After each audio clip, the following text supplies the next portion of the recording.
Hello friends, ఎలా ఉన్నారు? ఈరోజు మా బ్రేక్ఫాస్ట్ ఏంటో చూద్దాం రండి. ఆలూ కుర్మా, ఆనియన్ దోశ, పల్లీలు కొబ్బరి చట్నీ. రండి, ఎలా చేయాలో చూపిస్తా. ముందుగా ఆలూ కుర్మా చేసుకుందాం. ఆలూ కుర్మాకి కడాయి పెట్టేసుకొని దాంట్లో ఆయిల్ పోసుకొని తాలింపు గింజలు వేసుకుందాం. తాలింపు గింజలు ఫ్రై అయ్యాక కరివేపాకు కంపల్సరీ యాడ్ చేయాలండోయ్. ఉల్లిపాయలు, పచ్చిమిర్చి, మటరు, క్యారెట్, కంపల్సరీ అల్లం తురుము. అల్లం వెల్లుల్లి పేస్ట్ మాత్రం వేయకండి. అల్లంని తురుముకుంటే సరిపోతుంది, 1 స్పూను, అది చాలు. మసాలా వేయాల్సిన అవసరం లేదండి. అల్లం తురుము కంపల్సరీ వేయాలి. చూడండి, అట్లా అల్లం తురుముకోండి. చక్కగా ఇవన్నీ ఫ్రై అవ్వాలి. కొంచెం సాల్ట్ వేస్తే అందులో వాటర్ వస్తుంది.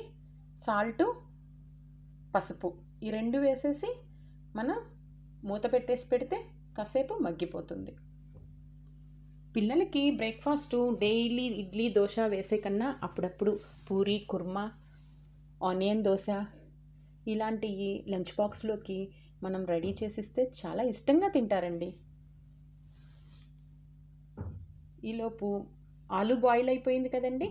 మనం పీల్ తీసేసుకొని కట్ చేసేసి మనం ఆలూని ఇందులో యాడ్ చేసేసుకుందాం.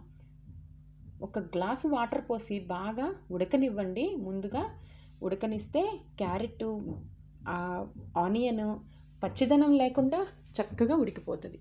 ఇప్పుడు నేను శనగపిండిని 1 స్పూన్ తీసుకొని వేడి నీళ్ళల్లో బాగా షేక్ చేసి నింపోసాను. అది ఎందుకు పోస్తారంటే కూర కొంచెం గ్రేవీ రావడానికి, చిక్కదనం రావడానికి అలా పోస్తారు.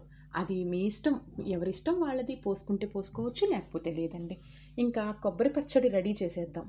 ఫ్రై చేసుకుని పెట్టుకున్నాను పచ్చిమిర్చి, పల్లీలు, పుట్నాల పప్పు, కొంచెం సాల్ట్, 2 రెబ్బలు వెల్లుల్లి వేయండి. చాలా కమ్మటి వాసన వస్తుంది చట్నీ. 1 రెబ్బ చింతపండు, పచ్చి కొబ్బరి, ఇంకా చాలండి. గ్రైండ్ చేసేసుకొని మనం గిన్నెలోకి తీసేసుకుందాం. దీనికి పోపు పెట్టేసేసుకొని ఆ పోపు కూడా ఇందులో వేసేసుకుందాం. తర్వాత ఇంకా దోశ వేసేసుకుందాం రండి. ఆనియన్ కట్ చేసుకున్నాను, సన్నగా ఆనియన్ కట్ చేసి పెట్టుకున్నాను. ఆమ్లెట్కి అయితే ఎలా కట్ చేసుకుంటారో అలాగా సన్నగా ఆనియన్ కట్ చేసి పెట్టుకొని దోశ వేసేసుకోవచ్చు. పిల్లలకి లంచ్ బాక్స్లో చాలా ఇష్టంగా తింటారండి.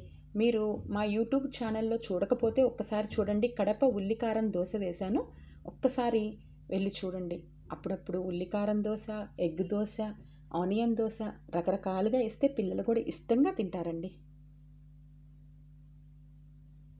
మీకు నచ్చితే ఒక్క లైక్ చేయండి, షేర్ చేయండి, సబ్స్క్రైబ్ చేయండి. Okay friends, bye.